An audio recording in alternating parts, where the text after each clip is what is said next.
Today we're looking at section 10.5. We're factoring x squared plus bx plus c over factoring. This is known as quadratics. A couple goals we have. Um, Both of them involve simplifying and solving quadratic equations and expressions. First thing we got is a definition of what does it mean to factor. We've become familiar with what factor means in other classes. Before we got to this class, like if you wanted to factor the number 6, to factor 6, then you're just trying to see what numbers multiply by each other and give you 6. So in other words, 1 times 6 is 6, and 2 times 3 is 6. So your factors of 6 are 1, 2, 3, and 6. That's all we're doing today, except we're doing it not just with one number like 6. We're doing it with a few different numbers that come into play. If we have x squared plus 2x plus 1, we're going to factor this. This is a trinomial since there are 1, 2, 3 terms in it. We're going to factor it into 2 binomials. In order to do that, what you want to do is you want to make yourself 2 sets of parentheses. Just like on the bell word, we're just going backwards. And you want to find out what do you need to multiply everything by in order to get x squared plus 2x plus 1. Or you're trying to undo the FOIL method. In order to get x squared, you need to multiply x times x, because when you FOIL that, when you take the f or the first terms, x times x, you get x squared. Then it's your outer terms. How do you get to x? How do you get to plus 1? Your outer terms are going to give you that one. It's positive 1 and positive 1, or 1 times 1. And then since it says 2x, we'll understand in just a few minutes why we have pluses versus minuses in there and how we get to 2x and how do we get to plus 1. But it'll be x plus 1 and x plus 1. Here we go. Now we have x squared plus bx plus c. This is your standard form, x squared plus bx plus c. All it's doing is counting down by the exponents. You have x squared, then you have x to the first power, and then there's no x term at all. It's constant. When your FOIL method is x plus p and x plus q, or x plus p times x plus q. Don't let this p and this q confuse you on this lesson. It's going to come up in just a second. All it's saying is what do you multiply, what do you add to x, and then multiply it by what do you add to x the second time. So 2 separate numbers. So x squared plus p plus q times x plus p times q. That'll make more sense in just a second. So if you have x squared plus 6x plus 8, x plus 4 times x plus 2, just how we looked at just a second ago, x squared plus 2x plus 1. When you add 4 plus 2, you get 6, and when you multiply 4 times 2, you get 8. So 4 plus 2 is 6, and 4 times 2 is 8. Here's the first one. When c is positive, again, remember this is ax plus ax squared plus bx plus c. So when that last number, when they're written in standard form, they're written in order, when that last number is positive, they're both going to be positive or they're both going to be negative. Notice A says since B and C are both positive. Now, this one's positive and this one's positive. Since they're both positive, then all of your terms are going to be positive. What you need to do is you need to factor out the number 60. As you're looking at 60, its numbers are 1 and 60.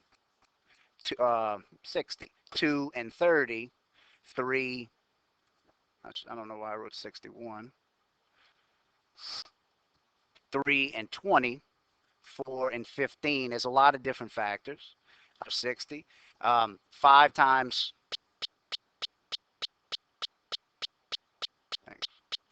12 and 6 times 10. 7 doesn't multiply by anything to give you 60. Now I'm right. 7 doesn't multiply anything, neither does 8, and neither does 9. Then you get back to 10. Notice you go counting up to 6, and then you start going back up. Once you get to a number where it starts going back up, you don't have to keep going anymore. So you have these numbers. You have these pairs of numbers more specifically.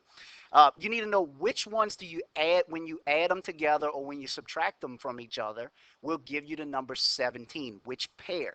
So as you're looking at these, if you add 1 and 60, you're going to either get 59 or you're going to get 61. That's not 17.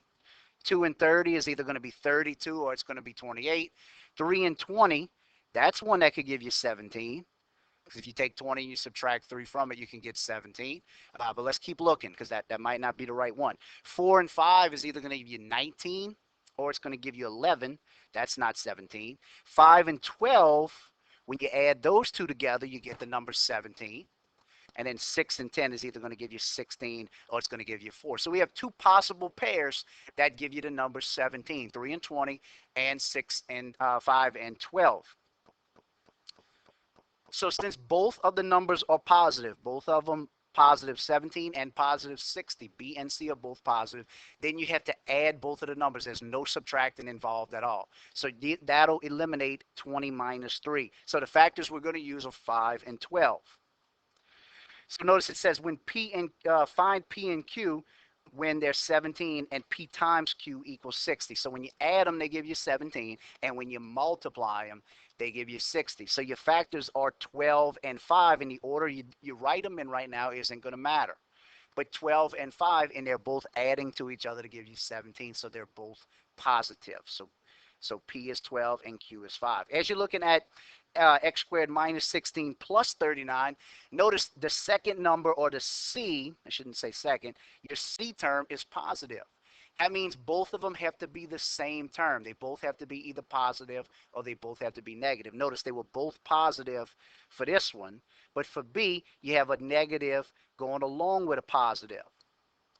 So in order to multiply two numbers by each other and get a positive 39, you have to multiply a negative times a negative in order for them to be the same.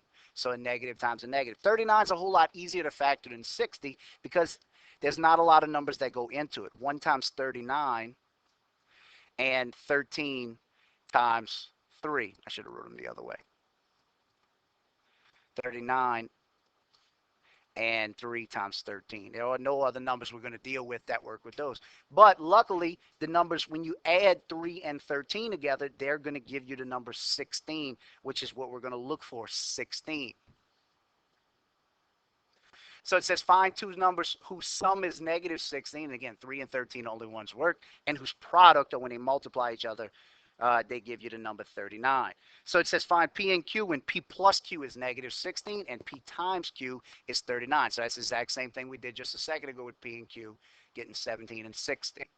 So X minus 13 and X minus 3. If you have that order backwards, it's not going to change in this problem. X minus 3 times X minus 13 will be the exact same thing, because when you FOIL it out, you get X squared. All you got to do is check it to see. When you FOIL it out, FOIL in X times X gives you X squared.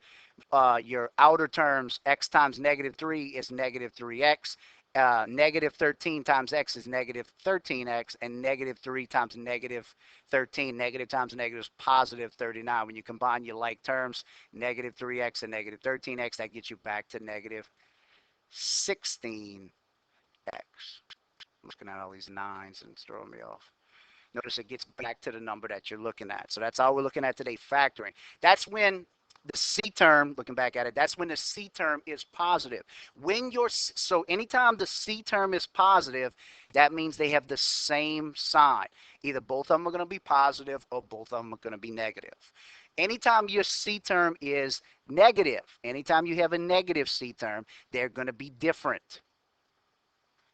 That means one's going to be positive and one is going to be negative. So notice your C term of this one, x squared minus 12x minus 64. Your C term is negative. One's positive and one's going to be negative. So when you look at your factors of 64, 1 times 64 gives you 64. 2 times 32. 3 doesn't multiply by anything. 4 times 20. 4 times 16. Sorry, jumping all over the place. 4 times 16. And we'll go ahead and stop there, even though we know that when we multiply 8 times 8, we're going to get to 64 as well. So we want to write that one. But 4 and 16 are going to be the factors you're going to use. One of them is going to be positive and one of them is going to be negative. So when you multiply 4 times 16, you get 64. But when you add or subtract them in any order you'd like, you can get to the number 12. That's what you're trying to get to, the number 12. So don't look at the signs just yet. The only time you look at the signs is since they are different, we know they're going to be opposite each other, which means one is going to be positive and one negative, which means it's going to show subtraction. So we have negative 64. That means one has to be positive and one negative. When you add them to each other, you get negative 12. When you multiply them by each other, you get negative 64. So the easiest way to do this is to make yourself two sets of parentheses below your trinomial. You know that x multiplies by x to give you x squared. And then you know you have the terms 4, and I'm going to write them in a different order on purpose. You have the terms 4 and 16. You have to decide which one's positive and which one is negative. You know that if you have a negative 64, that means when you multiply them by each, one of them has to be negative. In order for you to determine when you have x squared minus 12x minus 64, in order for you to determine which one's positive and which one's negative, simply look at the sign of your b term. It's negative, which means the larger number out of 4 and 16 has to be negative.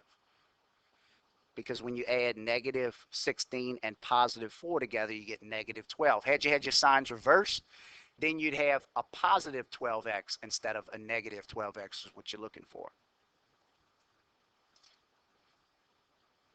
The second one, x squared plus 10x minus 75, when you're looking at your factors for 75, again, it's negative. We'll look at that, what that means in just a second. But your factors for 75 are 1 and 75. 2 times nothing since it's odd.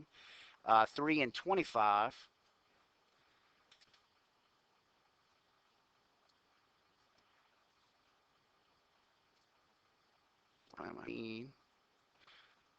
So 5 times 15. And we'll go ahead and stop there, even though there may be more factors of 75, 5 and 15. We know that when we add the numbers 5 and 15, or when we subtract them, add or subtract work hand in hand. We can get to the number 10, which is what we're looking for. They're different signs. One's going to be positive, one's going to be negative, which means we're going to subtract one from the other. So when you factor this out, the easiest way to do it, draw yourself two sets of parentheses. X times x gives you x squared. We'll just work on those for right now. As you get into some other math classes, you'll look at coefficients to that x squared. But you know you have the numbers 5 and 15. One has to be positive, one has to be negative. The thing you look at is the sign of your b term. It's positive. That means the bigger term out of 5 and 15, or the one that's farther from 0, is going to be positive, and the smaller one, or the one that's closer to 0, is going to be negative. So x, and notice they have it written in the opposite order for me. It's still correct. X minus 5, just make sure your negative is with the 5 and your positive is with the 15.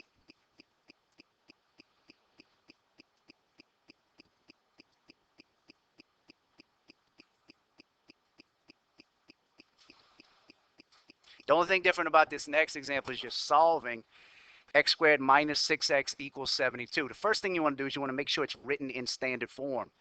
72 needs to go on over to the other side. So since it's positive 72 on the right, it becomes negative 72 when it moves over. Then you just factor out 72. So you look at your factors of 72. 1 times 72, that's not going to get you, when you add them or subtract them, that's not going to get you to the number 6. You know they're going to be opposite terms since you have a negative 72. So we're looking for two numbers that subtract by each other and get you to the number 72. We're running a little short on time, so we're going to jump to it. The numbers 9, nope. The numbers 12 and 6 are going to get you to the number 72. 6 times 12 gives you 72. And when you subtract, one of them is going to be 6. Remember, anytime you have that, you draw yourself a set of parentheses. X times x gives you x squared. And then the number 6 and 12 work, so you write in 6 and 12. And again, notice it's a different order than what they have written there. I'm showing you how it works both ways. And since you want a negative 6x, that means the bigger number, the one that's farther from 0, is negative, and the smaller one is positive. So x plus 6 and x minus 12. But this is solving them, so this is taking it one step further. So what this is saying, using your zero product, is it's saying this binomial times this binomial equals 0. We know that when we multiply something times 0, it gives us 0. So one of those has to be 0, or when you multiply 0 times 0, you can get 0. So one of them has to be 0, or both of them have to be 0. So all you're doing is writing x minus 12 equals 0 or x plus 6 equals 0. So one of them, when you do it, gives you 0. So x minus 12 equals 0. Add 12 to both sides. So that gives you x is 12. Same thing with x plus 6 equals 0. Subtract 6 from both sides, and x equals 0. So your solutions are 12 and negative 6. Notice all it did in this case was switch the sign on you.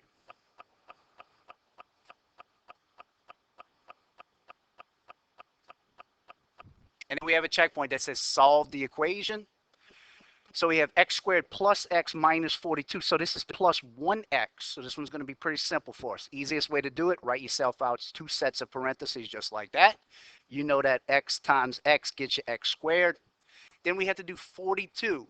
We're trying to get to the number 1. So we know that when we factor out the number 42, we know that 6 times 7 is 42. And we know when we subtract 6 and 7, we can get to the number 1. And since this is a negative 42, we know that it's going to be one of them is going to be positive and one negative. So put in 6 and put in 7, and then you're going to figure out which sign goes in there last. In order to determine which sign, you look at the sign in front of the x. It's positive.